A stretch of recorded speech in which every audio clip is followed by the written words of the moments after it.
Hello dear student, मैं हूं आपकी केमिस्ट्री मेंटर राधिका शर्मा। और जैसा कि आप जानते हैं कि हमारे परिधि क्लासेस पे लाइन बाय लाइन की सीरीज चल रही है, उसमें आगे हम 11th क्लास के some basic concepts of chemistry के एनसीईआरटी के एक्सरसाइज के क्वेश्चन आपके लिए लेकर आए हैं, जहां पर हर क्वेश्चन को हम बिल्कुल अच्छे से एक्सप्लेन करेंगे। अगर फिर भी आपको कोई दिक्कत है तो आप कमेंट बॉक्स में कुछ भी पूछ सकते हैं। ठीक है जी, तो सेशन को स्टार्ट करते हैं। बिल्कुल ध्यान लगा के पढ़िए ताकि आपको अगर कोई भी दिक्कत है तो आप डाउट को पूछ सकें, क्योंकि सही से पढ़ोगे तभी तो डाउट को क्लियर कर पाओगे। तो चलिए स्टार्ट करते हैं। हमारा फर्स्ट जो एग्जाम्पल है उसको हम इसमें एग्जाम्पल भी करेंगे। आपके पीछे जो बुक के पीछे एनसीईआरटी के क्वेश्चंस दिए हुए हैं एक्सरसाइज के, उनको भी हम एक एक करके डिस्कस करेंगे। तो चलिए, फर्स्ट हमारा एग्जाम्पल है, one piece of metal is 3 inch represented by inch long. What is its length in the centimetre. ये बेसिकली क्वेश्चन किसका है? यूनिट कन्वर्जन का है। किसका है जी? यूनिट कन्वर्जन का है। सबसे पहले हमें बेसिकली ये तो याद होना चाहिए कि हमारा क्वेश्चन आया कहाँ से है, तभी तो हम उसमें वैसा वाला दिमाग लगाएंगे, क्योंकि हमारे माइंड में तो कितने सारे फॉर्मूला है, लेकिन यहाँ कौन सा लगेगा, तो उसके लिए पहले हमें आना चाहिए कि कहाँ से क्वेश्चन उठाया गया है। यूनिट कन्वर्जन का आपको क्वेश्चन दिख रहा है, 3 इंच को आपको सेंटीमीटर में बताना है कि कितना होगा। जैसा कि हम जानते हैं कि 1 inch is equals to, inch को जब आप सेंटीमीटर में कन्वर्ट करते हैं तो 2.54 सेंटीमीटर होता है। तो इसे जब हम 1 इंच को इतना लिख सकते हैं, तो 3 इंच को आप कितना लिखेंगे, तो 3 से मल्टीप्लाई कर देंगे। 3 इंटू 2.54, जो भी वैल्यू आएगी वो किस में आएगी? सेंटीमीटर में आएगी। आपको बेसिकली इसको मल्टीप्लाई करना है और आपका आंसर रेडी। 3 इंच को आप सेंटीमीटर में कितना लिखेंगे? मल्टीप्लाई कीजिए। 3 4 जा 12, 1, 5 3 जा 15 एंड 1 16, 1, 3 2 जा 6 और 7.2 डिजिट्स के बाद ऐसा कुछ आपके आंसर रहने वाला है। तो 3 इंच को आप सेंटीमीटर में कितना लिखेंगे स्टूडेंट? 7.62 सेंटीमीटर। ठीक है जी, समझ गए? लिख लीजिए। होप आपने लिख लिया होगा। तो चलिए हमारे नेक्स्ट एग्जाम्पल पर हम चलते हैं। तो क्या कह रहा है हमारा next example? A jug contains the 2 liter of milk. Calculate the volume of the milk in meter cube. ये भी बेसिकली क्वेश्चन किसका है? यूनिट कन्वर्जन का। आपको क्या दिया हुआ है? 2 लीटर आपको दूध दिया हुआ है, उसको आपको मीटर क्यूब में बताना है कि कितना होगा। यूनिट कन्वर्जन है, बेसिकली हम 1 लीटर को क्या लिखते हैं? 1000 ml लिखते हैं। लेकिन क्या आपको लीटर मिलीलीटर में चाहिए? नहीं चाहिए। आपको किस में चाहिए? मीटर क्यूब सेंटीमीटर क्यूब में। और 1000 सेंटीमीटर क्यूब भी आप इसे लिखते हैं ml। 1 ml is equals two centimetre cube होता है।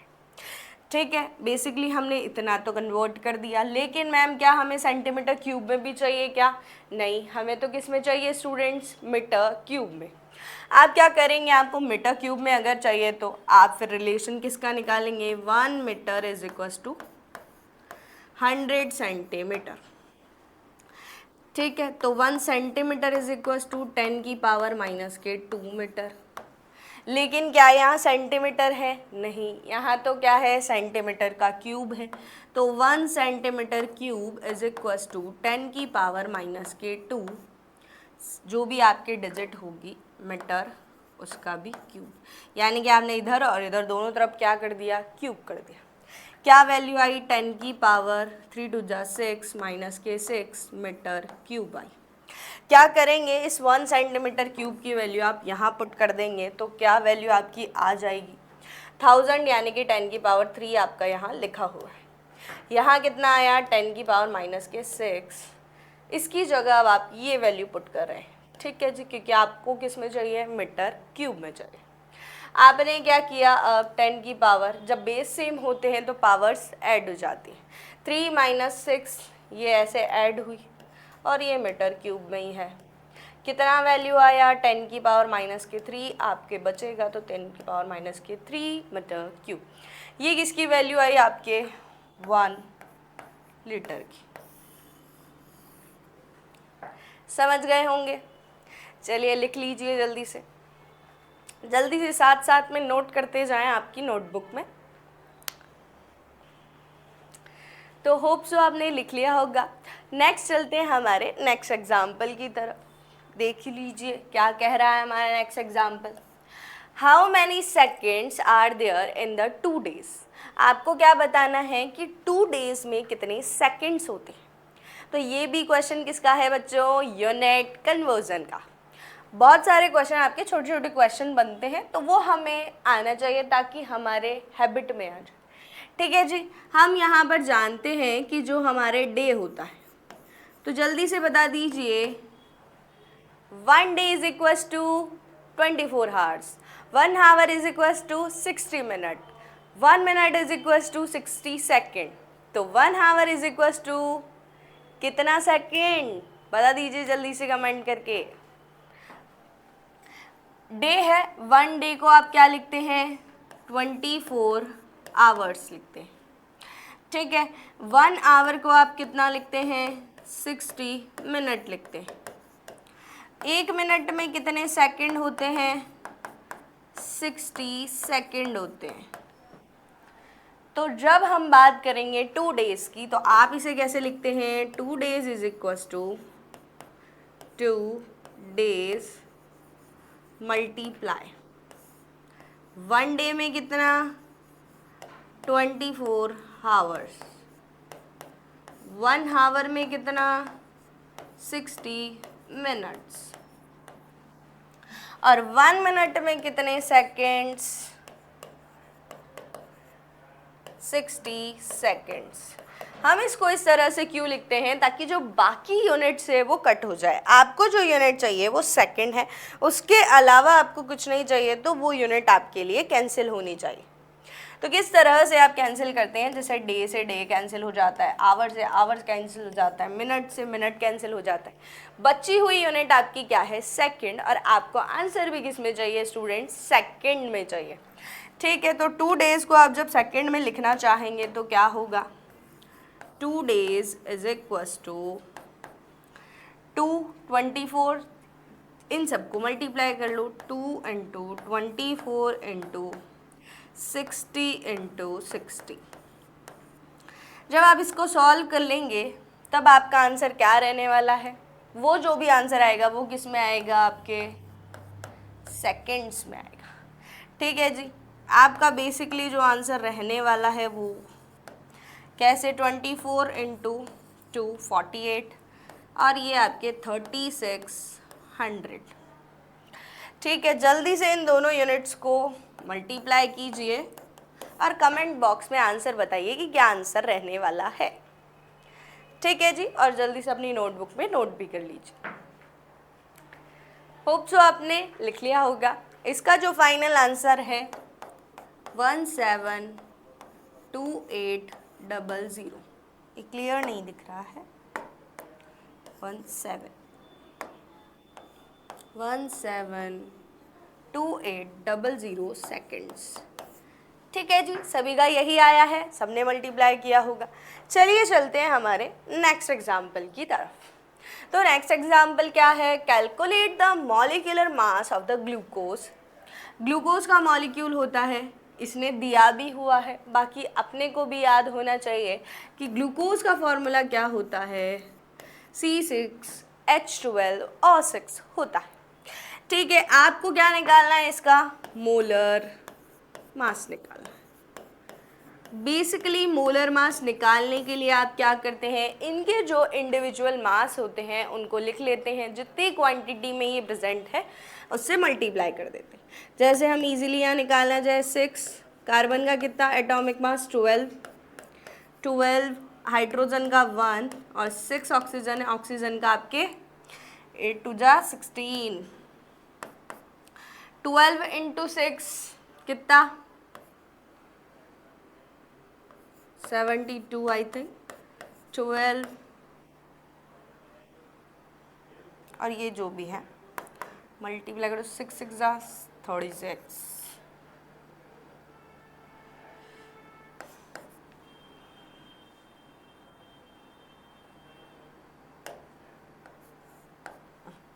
इसका जो आंसर रहने वाला है आपके 180 आ जाएगा, 180 ग्राम।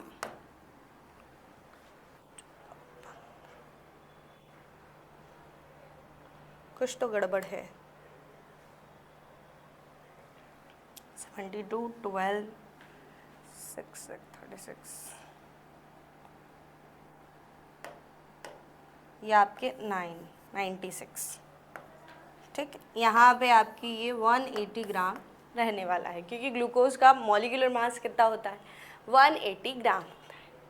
ठीक है, आगे से आपको ध्यान भी रखना है, लिख लीजिए। वीडियो को पॉज कर लें, आपको पूरा स्क्रीन पे दिख जाएगा, फिर आप लिख सकते हैं। तो चलिए चलते हैं हमारे नेक्स्ट एग्जाम्पल की तरफ।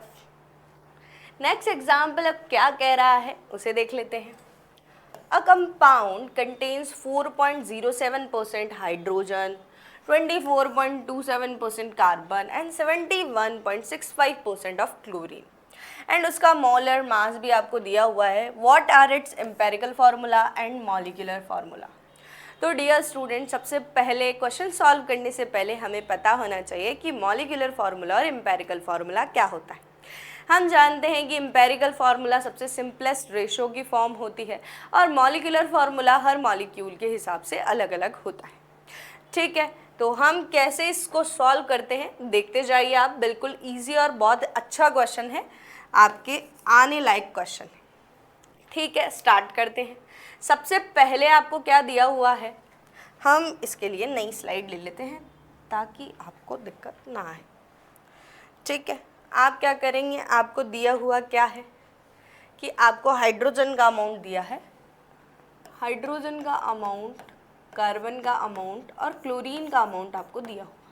आप सपोज क्या करेंगे कि आपका टोटल जो है वो 100 ग्राम सैंपल है, उसमें से 4.07 आपके हाइड्रोजन है, 71.65 नहीं 24.27 और 71.65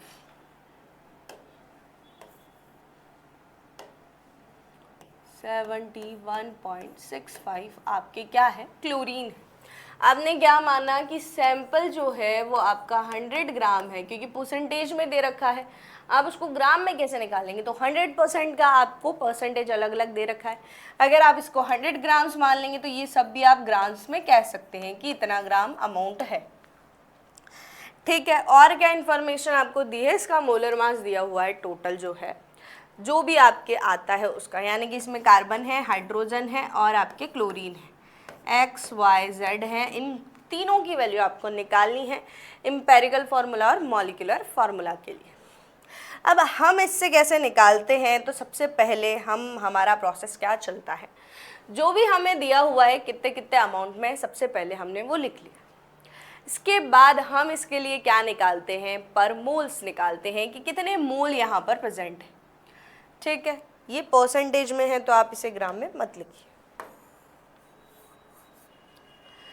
हमने क्या किया, मोल्स निकाले। मोल्स फाइंड करने का बेसिकली तरीका क्या होता है, जो भी अमाउंट आपको दिया है वो amount of substance and then divided by, किससे डिवाइड कर देंगे जी, उनके एटॉमिक मास से। समझ आ गया। मोल्स आप निकालें, सबके लिए मोल्स निकालेंगे तो आप सबसे पहले किसके लिए, हाइड्रोजन के लिए मोल्स निकाल रहे हैं। ठीक है, यहाँ कितना अमाउंट है, 4.07 इन अपॉन इसका मोलर मास आपका 1। ठीक है जी, तो लगभग आप क्या लिख सकते हैं, इसको 4 लिख सकते हैं। हम अप्रॉक्सीमेट कैलकुलेशन करेंगे, क्योंकि एग्जैक्ट करेंगे तब भी हमें बाद में क्या करना पड़ेगा, अप्रॉक्सीमेट करना पड़ेगा। जो भी आपका आता है 4.07 आप लिख सकते हैं, ऐसी कोई दिक्कत यहाँ पर नहीं। क्लोरीन पे चलेंगे तो क्लोरीन का क्या है आपके कार्बन पे चलेंगे, कार्बन का है ये, और इसका जो एटॉमिक मास होता है वो कितना होता है 12। बेसिकली कैलकुलेशन करेंगे 12/24 आपके 2 अप्रॉक्सीमेट आपके आने वाला है। ये जो लहरिया हम लगाते हैं, सावन है इसलिए नहीं लगा रहे हैं, लहरिए का मतलब क्या है स्टूडेंट्स, आपके अप्रॉक्सीमेट वैल्यू से, कि इसके बाद जो पॉइंट में आया है वो हमने नहीं लिखा है। अगर आपकी इच्छा है कि मैम हम तो लिखना चाहते हैं तो आप बेसिकली लिखिए, क्योंकि आगे जाके आपको भी उसको, जब आप एम्पेरिकल फार्मूला लिखेंगे तो आपको भी उसको क्या करना पड़ेगा, अप्रॉक्सीमेट करना पड़ेगा, या तो पॉइंट वाली चीज़ें छोड़नी पड़ेगी और ज़्यादा पॉइंट है तो फिर आपको उसको एक्सेप्ट करके जोड़ना पड़ेगा। 71.65, क्योंकि हमारा काम अगर अप्रॉक्सीमेट से हो रहा है तो हम क्यों ज़्यादा पंचायत लें। जब आप इसको कट करेंगे तो ये भी अप्रॉक्सीमेट आपके 2 के इज इक्वल टू आएगा 35 70 0.5 71, तो आपके लगभग 2 आएगा। ये हमारे क्या आए, अलग अलग मॉलिक्यूल्स जो भी इसमें प्रेजेंट थे उनके लिए उनके मोल्स आए। अब आप इससे क्या निकालेंगे, मोल से अब आप एम्पेरिकल फार्मूला निकालने की कोशिश करेंगे। तो एम्पेरिकल फार्मूला निकालने के लिए आपको क्या करना होता है, जो यहाँ पर मिनिमम मोल्स होते हैं, मिनिमम मोल्स, उसको आप डिवाइड कर दें, डिवाइड बाय मिनिमम मोल्स। आप जब इसको डिवाइड करेंगे, पहले हम इस पेज को डिवाइड कर देते हैं, ठीक है जी, पार्टीशन हो चुका है। हाइड्रोजन में जब आप डिवाइड करेंगे तो यहाँ हाइड्रोजन कितने मोल्स आए, 4 से आप मिनिमम वैल्यू यहाँ पर क्या आ रही है, 2 आ रही है, तो 2 से डिवाइड कर देंगे, कितना हो गया, 2 हाइड्रोजन हो गए आपके। कार्बन की बात करें 2/2 यानी कि 1, और क्लोरीन की बात करें तो 2/2 यानी कि 1। यानी कि एम्पेरिकल फार्मूला आपका तैयार हो चुका है, एम्पेरिकल फार्मूला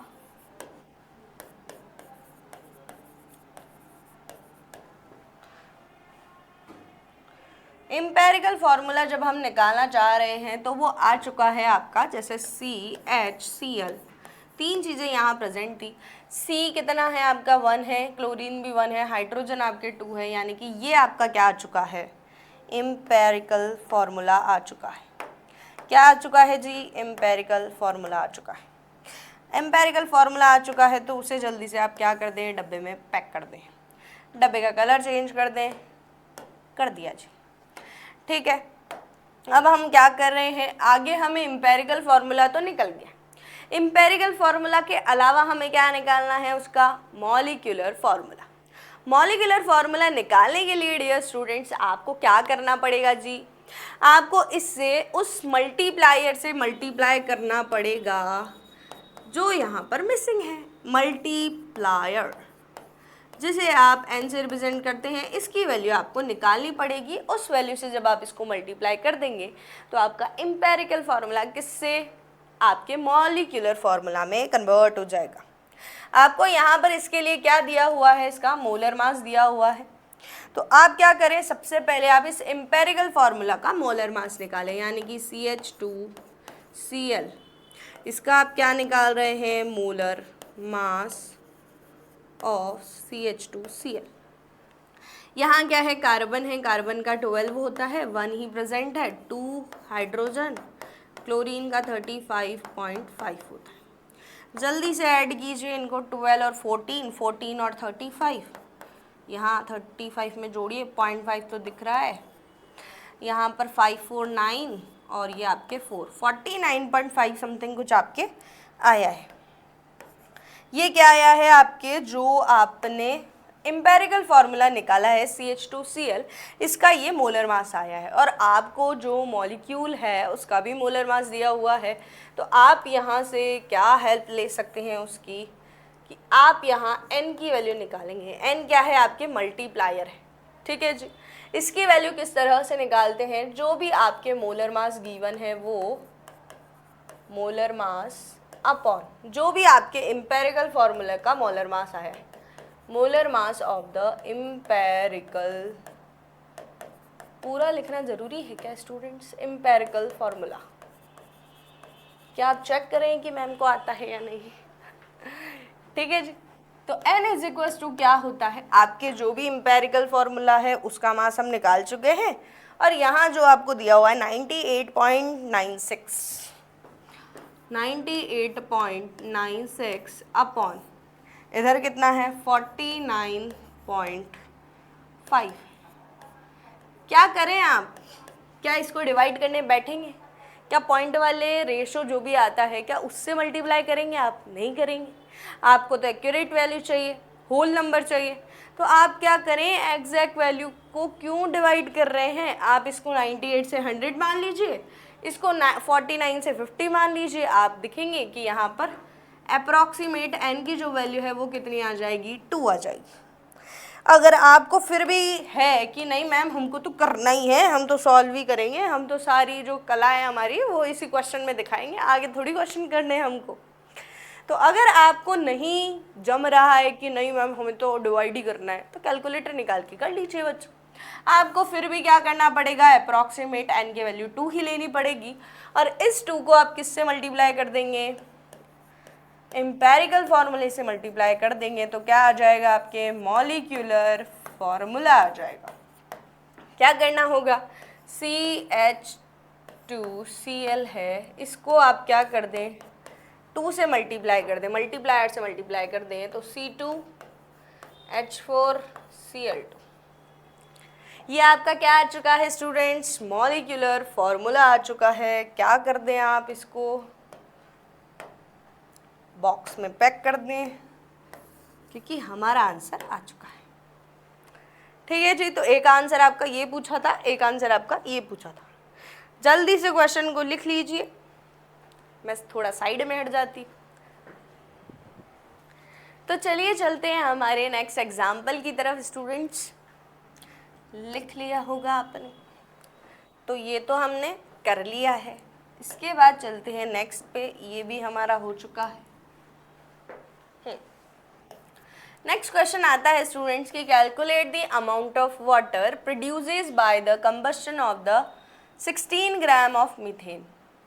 इतने ग्राम मीथेन जो है वो कितने वाटर को प्रोड्यूस कर रहा है वो आपको बताना है। तो बेसिकली ये क्वेश्चन किसका है, आप पहले यहाँ पर क्या लिखें, आपकी केमिकल रिएक्शन जो हुई है वो लिखें, कौन सी जो बैलेंस्ड होती है वो रिएक्शन आप यहाँ लिखेंगे। फिर आप देखेंगे कि यहाँ पर कितना CH4 कितने वाटर को प्रोड्यूस कर रहा है, देन हम उसको अमाउंट ग्राम में ले लेंगे तो हमें पता चल जाएगा। हमने क्या लिखी, इक्वेशन लिखी कि क्या इक्वेशन चल रही है यहाँ, तो CH4 आपके किससे मिलता है, O2 से मिलता है, और क्या प्रोड्यूस करता है, आपके CO2 और वाटर प्रोड्यूस करता है। क्या इक्वेशन बैलेंस्ड है, चेक कीजिए। कार्बन 1 है, ऑक्सीजन आपके 2 और 2 4 है, यहाँ पर भी 4 है, और हाइड्रोजन भी 4 है, और उधर भी 4 ही। इक्वेशन बैलेंस्ड है, ओके। अब हमने बैलेंस इक्वेशन लिख दी, और ये सभी आपके क्या हैं, गैस में प्रेजेंट होते हैं, मिथेन भी गैस होती है, O2 CO2 एंड वाटर, तीनों आपके चारों आपके क्या आते हैं, गैस फॉर्म में आते हैं, वेपर्स निकलती है। आपको क्या देखना है यहाँ पे कि CH4 कितने वाटर को प्रोड्यूस कर रहा है। आप यहाँ देख रहे हैं कि 1 मोल CH4 2 मोल वाटर को प्रोड्यूस कर रहा है। अब आपको मोल मोल में खेलना है क्या, नहीं जी, हमें तो किस में चाहिए, ग्राम में चाहिए कि 16 ग्राम मीथेन कितने वाटर को ग्राम में प्रोड्यूस करेगा। आप क्या निकाल लें, इसका मोलर मास निकाल लें। जब आप इसका मोलर मास निकालेंगे, mm का मतलब तो समझ गए ना बच्चों, मोलर मास। मोलर मास जब आप निकालेंगे तो 12 दिख रहा है, यानी कि कार्बन का कितना 12, 4 और 1 कितना हो गया, 4 और 12 16 ग्राम हो गया। ये तो भैया ओके ओके हो गया। इधर आप जब वाटर का भी मोलर मास mm निकालेंगे तो आपको क्या दिख रहा है कि यहाँ पर वाटर में हाइड्रोजन है यानी कि 2, ऑक्सीजन है यानी कि 16, यानी कि 18 ग्राम आपके अमाउंट है। लेकिन प्रोड्यूस कितना हो रहा है, ये 2 मोल हो रहा है। तो यानी कि 1 मोल का मतलब यहाँ पर 16 ग्राम से है। 16 ग्राम आपकी कितना 2 × 18 ग्राम ऑफ वाटर को प्रोड्यूस कर रहा है। इतना CH4 प्रोड्यूस इतना अमाउंट ऑफ वाटर। तो आपको निकालना भी यही था, हमारा तो आंसर भी आ गया भैया कि 16 ग्राम ऑफ CH4 कितना वाटर प्रोड्यूस करेगा। तो हमारा आंसर आ चुका है 18 into 2 36 gram of water will be produce. 16 gram of methane आपके 36 ग्राम ऑफ वाटर को प्रोड्यूस कराए। ठीक है, जल्दी से लिख लीजिए क्वेश्चन को। तो चलिए चलते हैं हमारे नेक्स्ट क्वेश्चन की तरफ स्टूडेंट्स। नेक्स्ट क्वेश्चन आपका क्या है, आगे बढ़िए।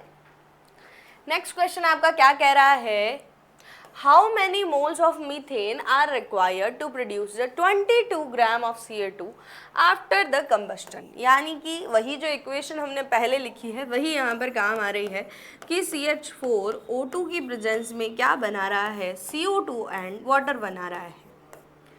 ठीक है, CO2 एंड वाटर आपका प्रोड्यूस हो रहा है। आपको यहाँ देखना क्या है कि जो CH4 है, अब आपको CH4 बताना है कि कितना CH4 रिक्वायर्ड होगा, किस में, मोल्स में, जब आप कितना 22 ग्राम ऑफ CO2 यूज़ कर रहे हैं। तो अगर मैं करना चाहूँ ना, पहले मैं इसकी पूरी थ्योरी बता देती हूँ कि कैसे हम क्वेश्चन को करते हैं, देन हम इसको शॉर्ट में भी समझ लेंगे ताकि आपको एग्ज़ाम में अगर डायरेक्ट निकालना हो डायरेक्ट तो आप इजीली निकाल सकें। हम क्या करेंगे, हमें बताना है कि इसके इतने अमाउंट के लिए कितना CH4 रिक्वायर्ड होगा। हम क्या निकालें, दोनों का मोलर मास निकालें। इसका मोलर मास अब भी हमने निकाला कितना, 60 ग्राम। CO2 का आप निकालें, CO2 का आप निकालेंगे तो कार्बन का 12, ऑक्सीजन 16 इंटू 2 आपके 44 ग्राम ये हो जा रहा है। ठीक है, जब आप इसके 44 ग्राम और यहाँ तो 22 ग्राम दिया हुआ है, यानी कि आप इसके मोल्स निकालें, क्योंकि आपको मीथेन भी किस में चाहिए, मोल्स में चाहिए। क्या बोलेंगे आप मोल्स निकालने के लिए, मोल्स इज इक्वल टू क्या होता है, गिवन अमाउंट अपॉन दिया गया जो भी अमाउंट है उसमें आप किसको डिवाइड करें, मोलर मास को डिवाइड करें। क्या दिख रहा है आपको, गिवन अमाउंट आपको मैम 22 ग्राम हमें दिख रहा है और इधर हमें 44 ग्राम्स दिख रहा है। जब आप इसको निकालेंगे तो हाफ यानी कि 0.5 मोल क्या है, CO2 है। इतनी CO2 यानी कि 0.5 मोल CO2 है और आपको बताना क्या है कि कितनी मीथेन आपको चाहिए रहेगी। अब आप यहाँ देख क्या रहे हैं, क्या मैं स्लाइड चेंज कर दूँ या मैं इधर ही इसको कर लूँ, इधर हम देख लेते हैं, हमारे पास जगह है। तो हम क्या देख रहे हैं कि इनके स्टाइक्योमेट्रिक रेशो क्या है। स्टाइक्योमेट्रिक रेशो से हम पता लगाएंगे कि कितना अमाउंट आपको चाहिए। स्टाइक्योमेट्रिक रेशो की आप बात करें तो 1 मोल CH4 1 मोल CO2 को प्रोड्यूस कराए, तो CH4 और CO2 का जो रेशो है 1:1 का है। यानी कि जितने मोल CO2 आपको मिल रही है उतने ही मोल आपको CH4 चाहिए। दोनों का अमाउंट जो है वो सेम रहेगा, आप ग्राम में बोले मोल में बोले। हमने निकाला कि CO2 का 0.5 मोल है तो CH4 का भी कितना होगा, 0.5 मोल रिक्वायर्ड होगा। यानी कि CH4 का जो अमाउंट आपको निकालना था, क्या निकालना था, moles of the methane required, तो moles of CH4 required is equals to the moles of CO2 produce। यानी कि जितनी CO2 प्रोड्यूस हो रही है, 0.5 मोल आपको दिख रही है, 0.5 मोल CO2 प्रोड्यूस हो रही है, तो CH4 भी कितने चाहिए आपको, 0.5 मोल्स चाहिए। ठीक है जी, समझ आ गया। जल्दी से क्वेश्चन को देख लीजिए और लिख लीजिए, एसेस ले लीजिए, अगर आपको स्क्रीनशॉट लेना है तो बोलिए। चलिए तो नेक्स्ट एग्जाम्पल पर हम चलते हैं। नेक्स्ट क्वेश्चन को, एग्जाम्पल को जो भी आ रहा है उसे हम सॉल्व करते हैं। तो नेक्स्ट आपका क्वेश्चन क्या कह रहा है कि 50 kg ऑफ N2 गैस है and 10 kg of H2 gas है are mix to the produce the NH3 gas आपके प्रोड्यूस हो रही है। Calculate the amount of NH3 in gas formed, identify the limiting reagent is in the production of the NH3 in this situation। आपने क्या किया, आपकी basically जो equation होती है, हम इसके लिए भी पेज ले लेते हैं ताकि एक ही पेज में सब हो जाए। हमने क्या किया, हमारे इक्वेशन होती है अमोनिया फॉर्मेशन की कि N2 plus 3H2 gives 2NH3। ठीक है जी, आपके ये रिएक्शन होती है। अब आपको क्या देखना है कि हमें किलो में अमाउंट दे रखे हैं। हम वहाँ जो देखते हैं स्टाइकियोमेट्री आगे लिखी होती है तो हम मोल कह देते हैं जनरली उन्हें, लेकिन हमें किलो में अमाउंट दिया हुआ है दोनों का और हमें NH3 का किलो में अमाउंट निकालना है। तो आप क्या करें, जो भी अमाउंट आपको दिया है पहले आप उसका मोलर मास निकालें, उन्हें मोल्स में कन्वर्ट करें। जो मोल्स आए हैं उन्हें फिर आप उससे NH3 के मोल्स निकालें, फिर NH3 के जो मोल्स आए उसे आप किस में कन्वर्ट कर दें, ग्राम में या किलोग्राम में, जिसमें भी वो पूछना चाहता है उसमें कन्वर्ट कर दें, तो आपके NH3 का अमाउंट आ जाएगा। तो और लिमिटिंग रिएजेंट क्या होता है, लिमिटिंग रिएजेंट वही जो या तो रिएक्शन में पहले कंज्यूम हो जाए या फिर जो कम अमाउंट में हो। हमने ब्रीफ में यही समझा था कि जो कम अमाउंट में हो वही आपका क्या कहलाता है, लिमिटिंग रिएजेंट। तो अगर हम क्वेश्चन को स्टार्ट करें तो हमने सबसे पहले रिएक्शन लिखी। ठीक है जी, ये रिएक्शन जनरली सबको याद होनी चाहिए और बैलेंस भी है। हाँ जी, बैलेंस भी है। अब आप क्या करेंगे, यहाँ पर आपको दिख रहा है कि जैसे ये आप 1 मोल N2 लेके 3 मोल ऑफ H2 बना रहे हैं, 2 मोल अमोनिया आपका प्रोड्यूस हो रहा है। तो जब आप इसका मोलर मास निकालें, हमने क्या किया, दोनों का मोलर मास निकाला। आप एक साथ ही निकाल लें। कैसे, हमने क्या किया, यहाँ पर इसका मोलर मास लिखा, मोलर मास। N2 का कितना होता है, नाइट्रोजन का 7, 7 टू जा 14, 14 टू जा 28, 28 ग्राम्स। हाइड्रोजन का आप देखेंगे तो हाइड्रोजन का निकाला है ओनली, ठीक है, 2 हाइड्रोजन है यानी कि 2 ग्राम्स। ठीक है जी, इसके बाद में NH3 का हमें अभी रिक्वायरमेंट नहीं है क्योंकि इसका अमाउंट हमें पता नहीं। इन दोनों के आपको गिवन अमाउंट है तभी तो आप क्या निकाल सकते हैं, मोल्स निकाल सकते हैं। गिवन अमाउंट अपॉन में आपका मोलर मास, क्या जी, मोलर मास। क्या करें, हमारे नाइट्रोजन के लिए जब आप अमाउंट निकालेंगे मीन्स मोल्स निकालेंगे तो आपको दिया है 50 किलो है, तो आपको यहाँ पर दोनों किलो में चाहिए तो किलो में इसे आप कन्वर्ट करें, 28 इंटू 10⁻⁻³ किलोग्राम हो जाएगा। ये भी 2 इंटू 10⁻⁻³ किलोग्राम हो जाएगा, किलोग्राम पर मोल में ये चलेगा। ठीक है जी, हमने अब क्या किया, जो भी हमें दिया हुआ था उसका यूज़ करेंगे यानी कि 50 किलो, और ये आपके क्या है 28.10⁻³ किलो पर मोल, यानी कि आपके जो आएगा वो किस में आएगा, मोल्स में आएगा।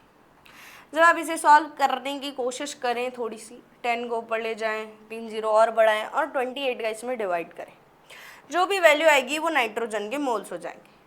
ठीक है, सॉल्व आप करें थोड़ा सा, तो सभी कुछ मैडम थोड़ी कराएगी। ठीक है, नेक्स्ट हम चलेंगे किस पे कि आपको इसके हाइड्रोजन के कितने दिए हुए हैं, हाइड्रोजन 10 किलो दिया हुआ है, 10 kg अपॉन में आपकी कितना है 2 इंटू 10⁻⁻³ kg पर मोल। ठीक है, जब आप इसको भी सॉल्व करेंगे तो भी क्या आने वाला है, जो भी आएगा वो क्या आएंगे, मोल्स आएंगे। फटाफट से सॉल्व कीजिए, कितने मोल्स आए, तभी तो हम आगे बढ़ पाएंगे। जब हम मोल्स निकाल लेंगे तो उसके बाद हमें क्या करना है, मोल्स के बाद हमें चाहिए उसके रिक्वायर्ड कितना हाइड्रोजन हम निकाले हैं वो। किया जी, आपने सॉल्व किया होगा। ये अप्रॉक्सीमेट 1.7 10⁻⁻, के ऊपर गई तो प्लस हो गई। ये जब आप सॉल्व करेंगे तो अप्रॉक्सीमेट 4.9 इंटू 10⁻³ मोल्स आपके रहने वाला है। अब आप क्या करेंगे, इन मोल्स से आप क्या निकालेंगे, रिक्वायर्ड हाइड्रोजन की अमाउंट निकालेंगे। कि आप क्या देखते हैं यहाँ पर इतना N2 जो है 3H2 को रिक्वायर्ड होता है और इतना अमोनिया प्रोड्यूस करता है, तो हमें क्या दिखा कि नाइट्रोजन का इतना अमाउंट है, तो आप क्या करें, इसको मल्टीप्लाई करें। किससे करें, 3 से करें, क्योंकि आपको इतने रिक्वायर्ड हाइड्रोजन चाहिए। क्योंकि हमें क्या निकालना है, पहले लिमिटिंग रिएजेंट बताना है कि आपके कौन कम अमाउंट में प्रेजेंट है। तो रिक्वायर्ड हाइड्रोजन की अगर हम बात करेंगे तो नाइट्रोजन आपके इतना है 1.784 ऐसा कुछ आता है जब आप इसको प्रॉपर सॉल्व करेंगे तो 3 हाइड्रोजन आपके चाहिए, तो आपको 3 आपके जितना भी नाइट्रोजन है उससे आप इसको मल्टीप्लाई कर देंगे, तो आपके रिक्वायरमेंट आ जाएगी हाइड्रोजन की। ठीक है जी, आप क्या करें, 1.784 10⁻³ से मल्टीप्लाई करें। ये अप्रॉक्सीमेट 5.3 10⁻³ आपके क्या आया है, रिक्वायर्ड मोल्स आए हैं। किसके, हाइड्रोजन के। और अवेलेबल मोल्स कितने हैं, अवेलेबल मोल्स आपके 4.9 समथिंग कुछ है।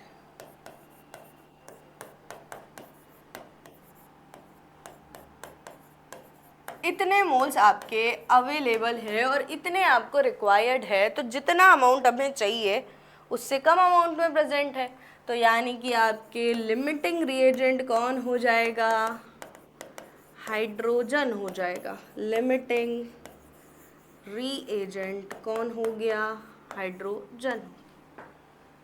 इतना समझ आ गया। अब आपको निकालना क्या है, आपको क्या चाहिए, NH3 का अमाउंट चाहिए कि कितना NH3 प्रोड्यूस हो रहा है। तो हमें जब NH3 निकालना होता है तो हम क्या कर रहे हैं कि कितना नाइट्रोजन का है, कितना आपके हाइड्रोजन का है, और उससे आप कितने मोल आप अमोनिया बना रहे हैं। तो आपके जो NH3 का अमाउंट है वो मोल्स में जब आप निकालेंगे, मोल्स ऑफ NH3, तो वो कैसे निकलता है, 2/3, और जितना भी NH3 आपके प्रोड्यूस हुआ है।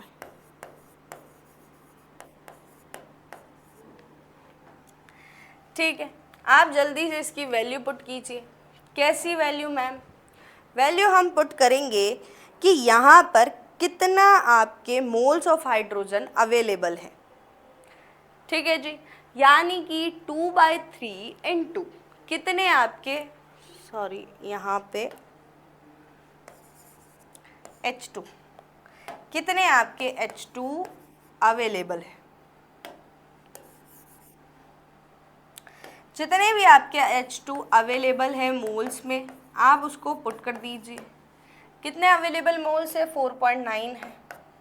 2/3 4.9 10⁻³ मोल्स। और आपको अगर ये किस में चाहिए, ग्राम किलोग्राम में, यानी कि इसका मास चाहिए, किलोग्राम में चल रहा है जनरली, तो आप क्या करेंगे, जो आपके NH3 है उसके जो भी मोलर मास होता है उससे इसको मल्टीप्लाई कर देंगे।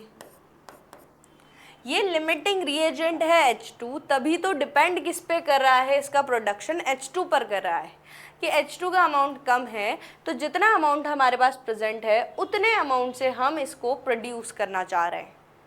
ठीक है, क्योंकि जितना अमाउंट, अगर आपके पास 10 ही चॉकलेट है, अगर आप 10 चॉकलेट का बुके बना रहे हैं तो 10 ही आपके, अगर चॉकलेट है 10 ही आपके पास स्टिक्स है, स्टिक्स और चॉकलेट है, उससे आप बुके बना रहे हैं चॉकलेट का।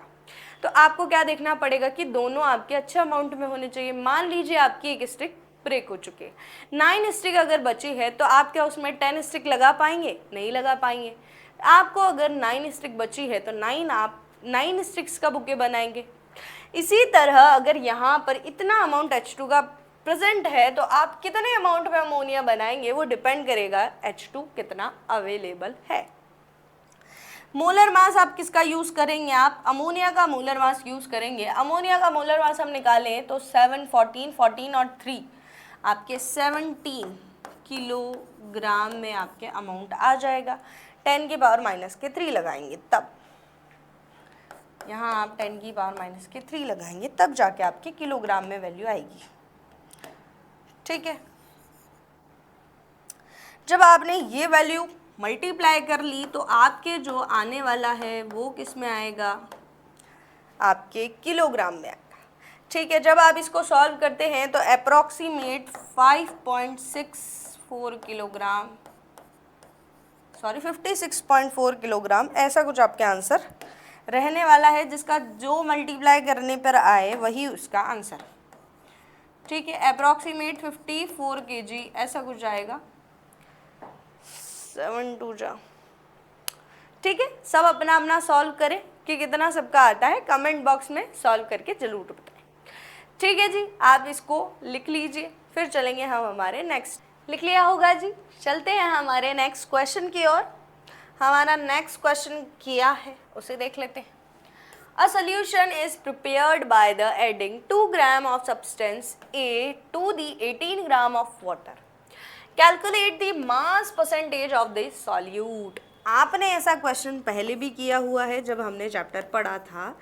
परसेंट मास ऑफ सॉल्यूट को अगर आपको डिटरमाइन करना है तो हम क्या करते हैं, जितना अमाउंट सॉल्यूट का प्रेजेंट है वो amount of solute upon amount of solution, amount of solution.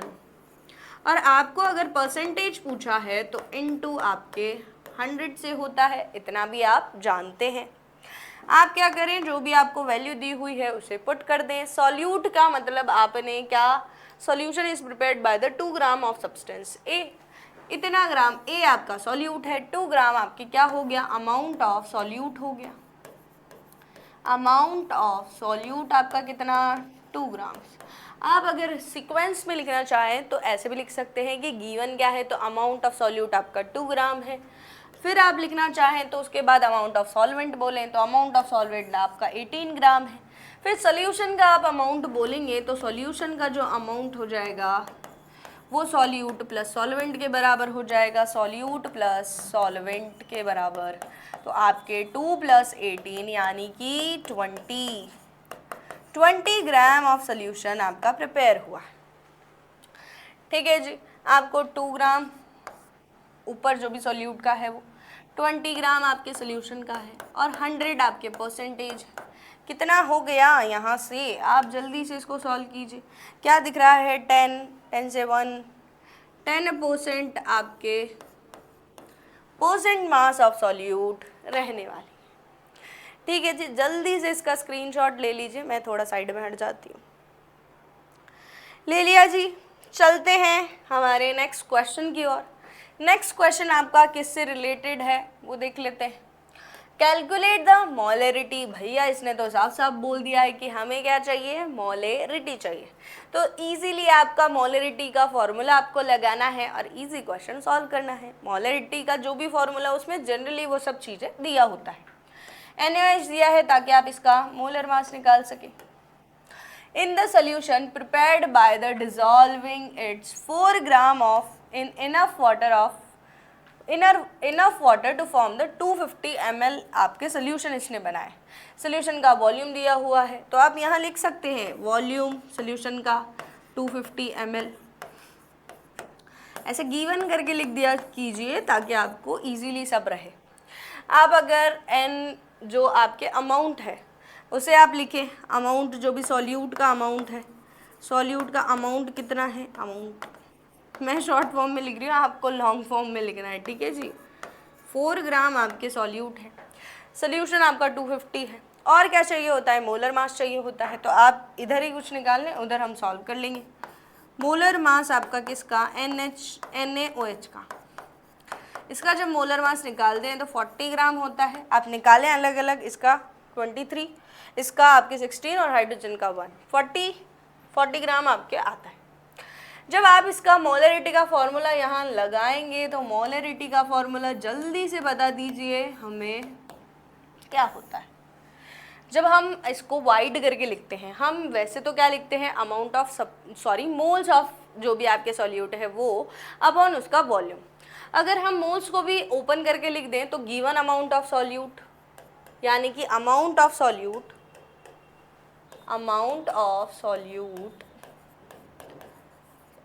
Solute का अमाउंट हमें दिया हुआ है, क्या जी, दिया हुआ है, अपॉन में उसका मोलर मास इनटू में उसकी वॉल्यूम, वॉल्यूम ऑफ सॉल्यूशन। अब अगर वॉल्यूम आप लीटर में ले लेते हैं तो कोई दिक्कत नहीं है, आप यहाँ 1000 नहीं लगाए, लेकिन अगर हम ml में वॉल्यूम लेते हैं तो यहाँ हमें 1000 लगाना होता है। अब हमें जो भी अमाउंट दिया हुआ है जनरली हम उसको यहाँ पुट कर दें और हमारा आंसर आ जाएगा मल्टीप्लाई करने पर। 4 ग्राम आपको सॉल्यूट दिया हुआ है, मोलर मास आपने 40 निकाला है और आपको जो अमाउंट दिया हुआ है वो 250 दिया हुआ है। इतना सोल्यूशन आपने बनाया है वॉल्यूम, और 1000 चूँकि ये किस में है, ml में। मोलरिटी किस में आती है, मोल पर लीटर में आती है। आप इसको जब कट करके निकालेंगे तो आप किस तरह से कट कर सकते हैं वो आपकी इच्छा है। हम हमारा तरीका निकालते हैं कि हमने इसको 10 से 25,000, एक 0 से एक 0 तो कट जाएगी, आपके 4 बचेगा। 4 डिवाइडेड 0.4 मोल आपके आ रहा है क्या, 0.4 मोल पर लीटर, ऐसा कुछ आंसर आ रहा होगा। अगर किसी और का कुछ और आ रहा है तो फिर वही आंसर, ठीक है जी। कैलकुलेट आप कर लीजिए, यही आंसर आपका आने वाला। तो चलिए चलते हैं हमारे नेक्स्ट क्वेश्चन की ओर। होप सो आपको ये समझ आ गया होगा, सबका आंसर यही आया होगा, जिसका जो आ रहा है वही आंसर मान लो, वरना कैलकुलेशन मिस्टेक मैम तो करती नहीं है, आपने कर दी हो तो अलग बात है। The density of the 3 mole of solution of NaCl is, इतना आपको डेंसिटी दिया हुआ है, इतना मोल आपके सोल्यूशन है। कैलकुलेट द मोलिलिटी निकालना है। तो प्यारे बच्चों, मोलिलिटी का फॉर्मूला बेसिकली हमारा क्या था, सॉल्यूट के मोल अपॉन सॉल्वेंट का मास। वेट बाय वेट वाला कुछ सिस्टम होता है, हाँ जी होता है। मोलिलिटी में आप सॉल्वेंट का मास निकालना चाहते हैं, लेकिन हमें तो यहाँ सॉल्वेंट का मास दिया ही नहीं है मैम, क्या करें अब। सॉल्वेंट का मास आप निकाल सकते हैं स्टूडेंट, क्योंकि आपको सोल्यूशन की जानकारी दी है और आपको NaCl दिया है, उसकी डेंसिटी दी है, तो ये भी कुछ ना कुछ कारण से दी है। इनका कारण क्या है, आप यहाँ से क्या निकालेंगे, सॉल्वेंट का मास निकालेंगे। कैसे जी, आपको क्या बोला है कि ये मोल में है, सोल्यूशन मोल में बन रहा है, यानी कि 1 लीटर सोल्यूशन आप बना रहे हैं, किसका, NaCl का। NaCl का जब आप 1 लीटर सोल्यूशन बनाएंगे उससे पहले आपको डेंसिटी दी हुई है, डेंसिटी दी हुई है, यानी कि सोल्यूशन के बारे में डेंसिटी दी हुई है। तो अब सोल्यूशन के लिए डेंसिटी का फॉर्मूला पहले तो 1.525 जो भी आपके यूनिट्स है वो ठीक है, ग्राम पर ml में। आप डेंसिटी का फॉर्मूला क्या जानते हैं, मास अपॉन वॉल्यूम होता है मैम।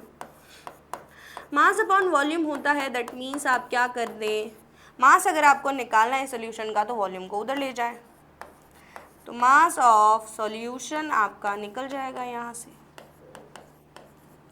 क्या आएगा 1.25 इंटू जितना भी वॉल्यूम है आपका, यानी कि 1000 ml। 1 लीटर है, ml में हमें चाहिए क्योंकि ml में यूनिट दी हुई है, तो 1000 ml। आपके क्या हो गया, ये जो भी वैल्यू अब आएगी, क्योंकि ये यूनिट आपके ग्राम पर ml में है, ml से ml कट जाएगा तो आपके ग्राम में आएगी, तो इतना ग्राम आपके अमाउंट आ चुका है। किसका, सोल्यूशन का। आपको किसका चाहिए, अब सोल्यूशन का आ गया मैम, तो सॉल्यूट का चाहिए, जिससे हम सॉल्वेंट का निकाल लेंगे। अब यहाँ पर क्या करें, NaCl का सबसे पहले मोलर मास निकालें। मोलर मास जब आप NaCl का देखेंगे तो Na आपका 23, ये आपका 35.5 Cl का, और ये आपके ओवरऑल 58.5, ऐसा कुछ आ गया, ठीक है जी। ग्राम पर मोल में होता है मोलर मास। अब हम क्या निकाल रहे हैं, यहाँ से सॉल्वेंट के लिए निकालेंगे, तो हम जानते हैं कि मोल्स का फॉर्मूला क्या होता है, जितना गिवन अमाउंट होता है वो अपॉन में उसका मोलर मास। अब हमें मोलर मास पता है, हमें मास निकालना है, मास ऑफ सॉल्यूट। सॉल्यूट का मास, मोल्स का फॉर्मूला क्या पढ़ते हैं आप, moles is equal to amount of solute upon आपके मोलर मास। ये आपको निकालना है तो इसको आप इधर मल्टीप्लाई कर दो, मोलर मास से गुणा कर देंगे, किसको, 3 मोल्स को। 3 मोल्स इंटू 58.5, क्या आ गया आपका, मास आ गया।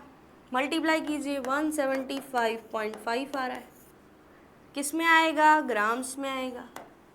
किलोग्राम्स में आप देखेंगे तो 1.75 ग्राम्स में ही चलने दीजिए, अभी तो एक साथ चेंज कर लेंगे। ठीक है जी, आपके ये किसका आ गया, सॉल्यूट का आ गया, और इधर सॉल्यूशन का आ गया। किसका निकाल सकते हैं, सॉल्वेंट का निकाल सकते हैं। मास ऑफ, यही तो निकालना था, मास ऑफ सॉल्वेंट। यही इंपॉर्टेंट था इस क्वेश्चन में कि आप सॉल्वेंट का मास किस तरह से निकालते हैं।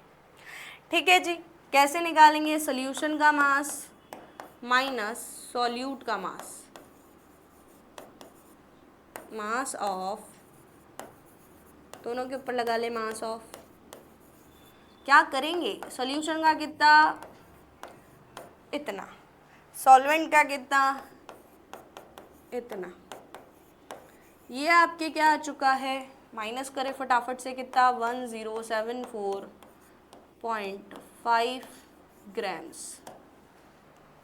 इसे जब आप किलोग्राम में लिख लेंगे सॉल्वेंट का मास तो कितना आ जाएगा, 1.0745 किलोग्राम्स। ठीक है, क्योंकि आप किलोग्राम में लिखते हैं मोलेलिटी में।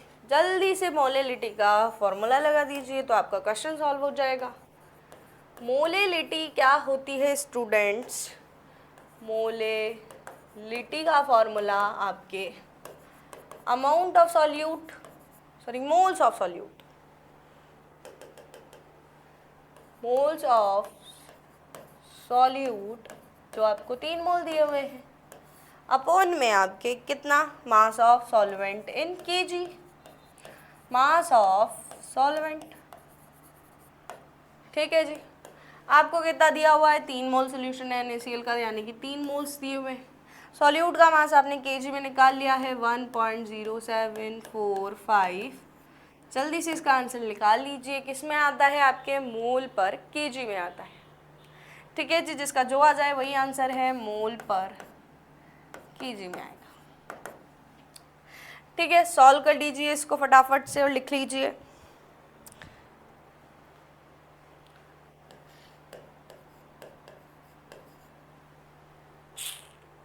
हो गया सॉल्व, लिख लिया सबने।